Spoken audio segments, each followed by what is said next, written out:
Zlo, pomsta, zlomyselnosť. Čo na to hovorí princíp Hanlonovej britvy?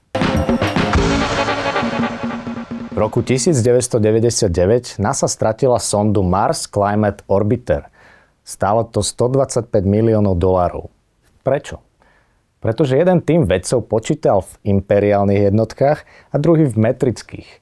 Jedna strana mala výsledok v palcoch a librách a druhá v metroch a kilogramoch. Výsledok? Sonda namiesto toho, aby elegantne vstúpila do atmosféry Marsu, zmenila sa na ohnivú guľu, zhorela a zmizla.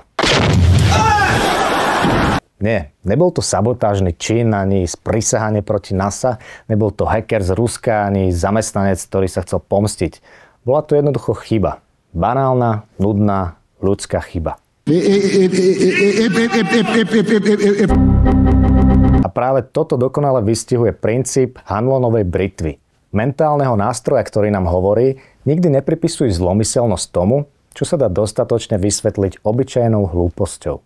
Stop acting so stupid!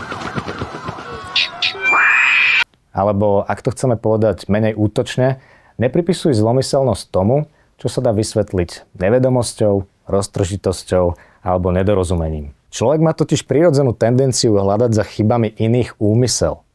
Keď nám niekto nezavolá späť, keď nám šéf zabudne odpovedať na dôležitý e-mail, alebo keď niekto zablokuje križovatku a my nestihneme zelenú.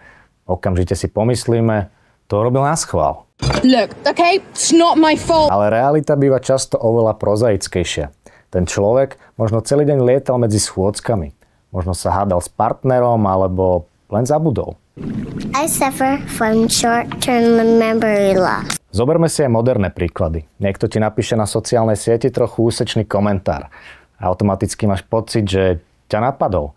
Ale možno je to človek, ktorý práve čaká na výsledky v nemocnici a ty si mu jednoducho prišiel do cesty v nesprávnom čase. Hanlonova britva nás učí spomaliť pri súdoch. Položiť si otázku.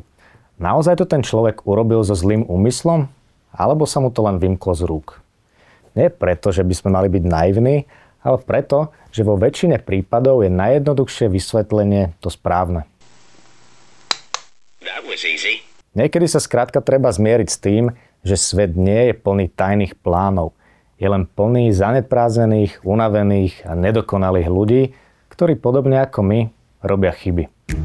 That's it. Takže na budúce, keď budeš niekoho počuť hovoriť, on to urobil naschvál, aby ma naštval, alebo keď budeš mať chuť to povedať ty, možno je ten správny čas vytiahnuť Hanlonovú britvu a trochu si s ňou oholiť vlastné ego.